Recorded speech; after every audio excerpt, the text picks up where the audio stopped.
Hello, welcome to my kitchen. I'm a mom and a wife, and I'm standing at this island every night cooking supper and lunch and snacks and desserts. So I thought, why not start a little video channel, YouTube show? I don't know what it's called. I'm old, so I don't know YouTube stuff. Kids can tell me later. So anyway, I started off tonight by I'm gonna make a little baked oatmeal. You can put these in muffin cups. You can put it in a 9x13. This recipe calls for an 8x8 or a 9x9, so I'm gonna use this little, it's probably an 8x8. I've already sprayed it. Even if things say you don't need to spray it, I always spray everything because everything always sticks. So anyway, my house is quiet tonight, which is very rare. There's no kids here, so other videos, you'll hear kids, see kids, dogs in and out.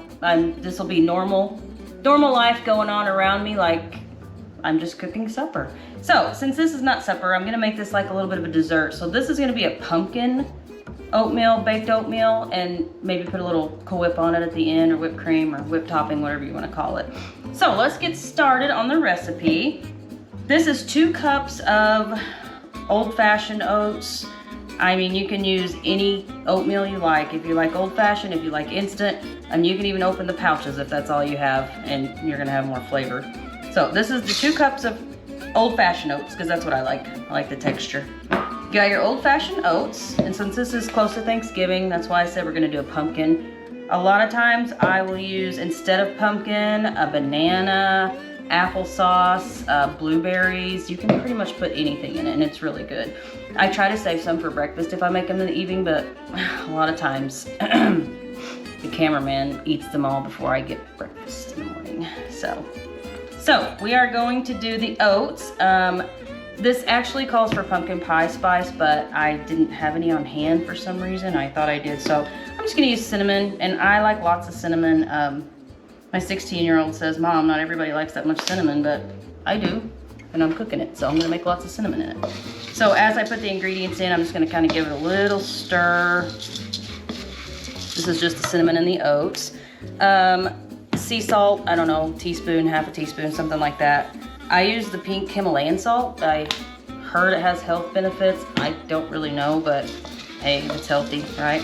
And I try to keep these recipes for here. You can use whatever you like, whatever's on hand, but a lot of times I just keep sugar-free maple syrup on hand just because, hey, it cuts out a lot of sugar and a lot of calories if I'm trying to be good, which is always, I'm not very good at it, but so sea salt, a cup of milk. Tonight I'm going to use regular 2%. I would normally use unsweetened almond milk, but I'm out of that, so maybe I wasn't super prepared to make these, but that's what's nice about these. You can just use whatever you have. You can use milk. You could probably even substitute, I don't know, applesauce for the milk. I think it's just to give it some wetness, some moisture.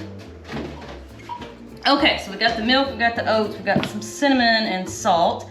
Next is your pumpkin. Since this is the pumpkin flavor, I've never made the pumpkin flavor, but I like everything pumpkin except pumpkin pie, which is, I know, weird, but I like pumpkin bread, pumpkin rolls.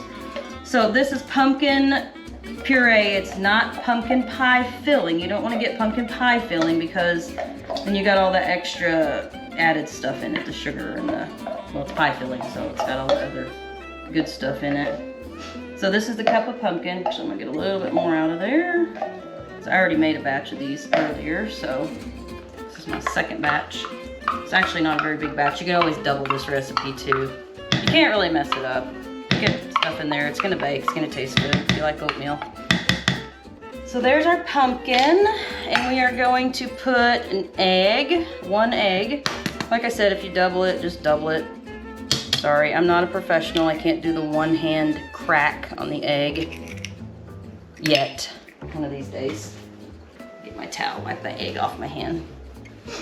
Okay, so we've got our egg, and this is baking powder. It's a teaspoon, I believe. I think I did a teaspoon and a half, so. Brown sugar, and this calls for 2 tablespoons of brown sugar, but I mean, that's not enough, so I'm gonna do 3.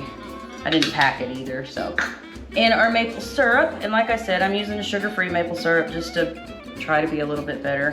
This is, I believe, I can't remember, I don't know how they do these cooking shows where they can remember all the ingredients and how much is in what. I can't remember. I think it's, let me think. What did I put in there? I'm gonna start stirring while I remember. Quarter of a cup maybe? Quarter of a cup, we'll say. Doesn't really matter. Quarter of a cup of maple syrup, which makes it really tasty. So I'm gonna stir this up a little bit and I'm gonna put some vanilla. I think a teaspoon of vanilla, so you know, always grow up using the calf, right? I guess it's a teaspoon, I don't really know. It's just what my mom always did, so it was always a cap full of vanilla and everything. Okay, so we've got our oatmeal, we've got our cinnamon, we've got our salt, we've got our milk, our pumpkin, maple syrup, baking powder. I said baking soda, I might have said baking soda. It's baking powder, egg, and some vanilla. Now, we're gonna put this into this prepared dish. Like I said, I spray it even if it says it's not necessary. And I don't know, this is probably an 8 by 8. I'm not really sure. We'll say 8 by 8. And these are just really hardy, especially this time of year when the weather starts getting cold, which I hate so much. Okay, so next we're gonna put some pecans on top. You can actually put some in the batter. You can put some in the batter and then save a few for the top. I'm just gonna put some on top. I'm gonna give them a rough chop and probably sprinkle a little more cinnamon on top. Like I said, it does call for pumpkin pie spice, but I guess I'm out of that, I didn't realize it. So I'm just gonna give these like a rough little chop and then sprinkle them on top. And then this is gonna go in the oven at 350 for probably, you just have to check it, but 20 to 25 minutes. And it's not gonna get like firm, it's gonna get a little spongy, but then the edges will get pretty, they'll crisp up a little bit. So I'm just gonna sprinkle some pecans. And since this is evening, I'm gonna make it a little bit more dessert-like and probably have a little bit of whipped topping on it. I'm gonna sprinkle a little bit more cinnamon on top. And you can sprinkle anything you like on top. You want a little sugar on top, a little cinnamon. Okay, and this is gonna go in the oven, 350, 20-25 minutes. You just have to check. Okay, the pumpkin pie baked oatmeal is ready. Let's get it out of the oven, but not with this towel that hangs on the stove because every mom knows that towel is off limits. It's for looks. It's for looks. The kids get so mad, but it's for looks. Shoot, something black on me. It's okay. Okay, so here's the finished product. See the pecans on there? Yum. All right, let's cut into it. Let's cut this piece and give it a try. And since we're eating it like dessert this evening, we're gonna put a little whipped topping on it. Cool Whip, whatever you wanna call it. Okay, look. It's pretty good. Let's give it a taste. Pretty good stuff. Like and subscribe if you wanna see some more recipes. Bye-bye.